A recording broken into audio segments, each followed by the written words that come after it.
liria thret, e vendlindja thret, janë plot atribute që diaspora ka jep, neve na ka lënë pa hongër, do shta buk familja jep, po 3% e kanë shumë. Që shumë zjarë dhe këto institucionit që kolegja na sa po e përshi. Sëresh për du me thonë, nuk jepi unë atribut dhe meritokraci në pjesën kur ti kontribon me rujt vatanin shpinë tonë. Po, ajo është diçka tjetër. Pas vitit 2000. Jo.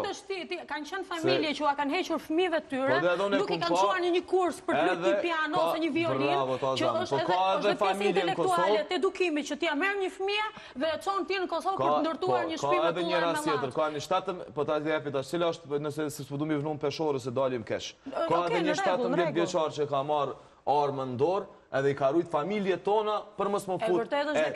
Në këtë pikë pjepamje nuk guxojmë. Basë nuk ka bardhëzi. Jo, nuk ka bardhëzi. Këtë rrethan, tash 93, 2000 në asnjë rrethan nuk duhet me marr kurkush bajrakun. Kontributi për vendin është obligim moral, është obligim që kemi ndjesi. Unë me gjitha të mendoj që duhet jemi mirënjohës se këtë obligim është ndjesi. Pa pas ndjesi nuk e ki obligim. Jo, po, ka persona që do shta... Ata nuk i gjykoj, unë i gjykoj si shqiptari i drejt. Shqiptari i drejt është ai që e don vetën, e don historinë e vet, e don shtetin, e don flamurin, e don vatanën. Në këto rretana, këto fëmijë në periudha të ndryshme, mënyra se si pas luftës, a kanë gabuar me neve tu na bë parazit në mënyra të ndryshme për familjet e vendit. A kanë bë parazit? Po patjetër. Pas vitit 2000. Hajde edhe 2000 deri në 2007, ndej shpallja e pavarësisë, ndoshta ja miratojmë se jemi konvent tranzicioni i shkatruar ndej sa jemi ndërtu. Por që sot nuk duhet diaspora me na pas neve obligim. Na si rrethan.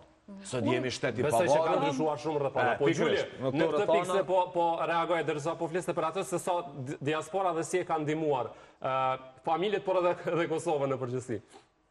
Falenderues patjetër, po jo me jep meritat kredenciale të larta. Do të thonë më shumë, je me Arbrin apo je me Malborën më shumë? Me mua. Unë jam me të dytë kapak, faktikisht Arbri po të gjëra shumë të rëndësishme. Po njëkohësisht e ke obligim vatanin me dasht. Këtë i na eduku në çdo familje shqiptare, baballarët tonë na kanë spjegu që vatani është gjithçka dhe për këtë po luftojnë, për këtë me ardhë këto, që ju mu eduku, mu shkollu edhe një ditë mu këthy në vendin tonë, edhe më kitë mendësi diaspores, vlefsh, shkollës, mjekësi, doktora, avokata, biznesmena sukses, mu këthy në Kosovë me investu edhe me shu Kosovën për para. Kjo ka qenë nga pikës pari, nga familjarët e tonë të parë që kanë ardhë diasporë, po flasë vitit 50, 60, 70, 80, deri 90. Pastaj na gjenerata e dytë, e treta që i përkas unë, na kemi obligim moral që Kosovën me shu për para me çdo mënyrë që na kena mundësi. Qoftë me jetu në dy shtetet, që jetojone edhe shumë kusht tjetër, edhe për mua shumë e rëndësishme që edhe Malbora edhe Arbi janë të i thonë disa kritere shumë të rëndësishme. Por, shumë me fakte ta dhe Arbi që se kena detyrim na mi mojt 50 antarë të familjes, ata me kanë barazita në përshpia, tu asmos me mjell orën, që është gjë me atjesht. Kështu që për mua shumë e rëndësishme me kuptu që na kena bo punën për vatanin. Kena jep shumë gjak, kena derë shumë gjak për me pot liri.